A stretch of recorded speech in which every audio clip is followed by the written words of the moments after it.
ये ज्यादा लंबा नहीं, हम लोग भी दुनिया देखे हैं, बहुत आयु कम है, समझते हैं। आपकी चाहत पे सारा चीज डिपेंड है, आपका डिजायर शक्ति पे सारा चीज डिपेंड है। ऐसा नहीं हम लोग भी समझते हैं।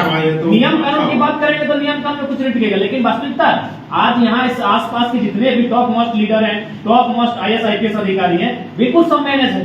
जब उनका अधिकारी मैनेज हो सकते हैं, टॉप मोस्ट लीडर मैनेज हो सकते हैं, इससे जान गया है।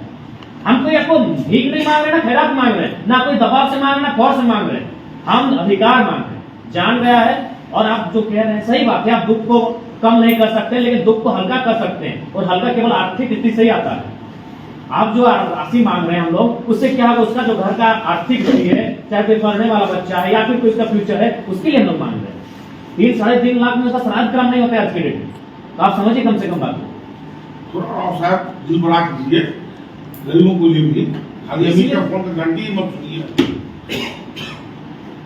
आज देखिए एक मैंने ईंट भट्टा में जो काम करता है वहां सेफ्टी है, लाइटिंग का है, बाउंड्री वाल का है, सब चीज को फैसिलिटी है। लेकिन सही बात है कि भाई मौत मजदूर का ही बेटा होता है। कभी आज तक हमने सुने किसी रैंक कोई मैंने CM की रैंक का हो, GM रैंक का, उसको कोई जरा सा भी समस्या हुआ हो, उसका थोड़ा कुंची तक हुआ हो, अरे भाई मौत हमेशा मजदूर का ही होता है। तो ये ठीक है, अभी हम लोग विषय में बात करने आए मुआवजा जिसका मृत्यु हुआ है, लेकिन भविष्य में आपको इस बात को भी आश्वस्त करना होगा कि जो भी मजदूर है वो आपके परिवार के अंग की तरह है। आपकी कंपनी अगर उन्नति कर रही है तो उनके मेहनत के कारण, उनके श्रम के कारण उन्नति कर रही है, तो उस उन्नति में अगर उनका योगदान है तो कंपनी का भी योगदान होना चाहिए, और कंपनी का भी ध्यान होना चाहिए कि आइंदा मजदूरों की मौत ना हो। बिल्कुल सच्चाई है। आज तक आप दिखाइए कि किसी CMD, GM अथवा HR जो भी रेंटेड के अधिकारी है कंपनी के, उनका कुछ भी हुआ है, एक थोड़ा कुंची करने हुआ है, जब भी घटना सुनते हैं, चाहे मैंने गिर कर मरना हो, झुलस कर मरना हो, तो मजदूरी मौत में जाता है। तो सर आखिर इन सब से सेफ्टी भी आपको देना होगा, सुरक्षा ही आपकी रिस्पॉन्सिबिलिटी है, क्योंकि उन्हीं के दम पर आप उन्नति कर रहे हैं, आप अपनी आर्थिक स्थिति को सुदृढ़ कर रहे हैं।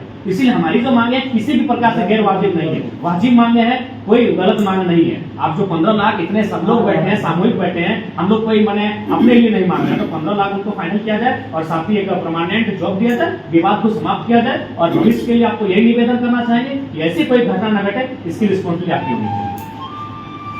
जॉब को मैडम भाई हम लोग मनरेगा का मजदूरी भी करा तो उसका भी सिक्योरिटी है, बिल्कुल है। नहीं, हमारे गांव में लगभग जबकि वो 1 दर्जन में ईंट भट्टा काम चलता है, वहां सेफ्टी है, उसका वहाँ रात को लाइटिंग की व्यवस्था है, वहाँ बाउंड्री जो भी आपका रूल्स है, अच्छे से रूल्स है। लेकिन यहाँ मजदूर अक्सर सुनते हैं कि मैंने 4 को डेट हुए, आज 2 डेट हुए, भाई मैंने मजदूर मरने के लिए वजह क्या,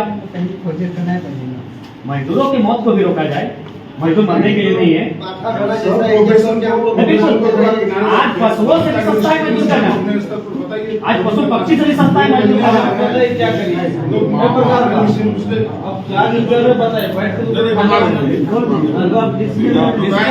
आप डिसीजन लीजिए, उनके माँ पिता आप समझिए, कोई देखने वाला नहीं है उन लोग, वो दिव्यांग है। आप केवल एक वीडियो भी जो है झारखंड टाइम्स के साथ जुड़ने के लिए हमारे फेसबुक पेज झारखंड-टाइम्स.live को लाइक करें। साथ ही साथ हमारे ऐप झारखंड टाइम्स को गूगल प्ले स्टोर से इंस्टॉल करना बिल्कुल न भूलें।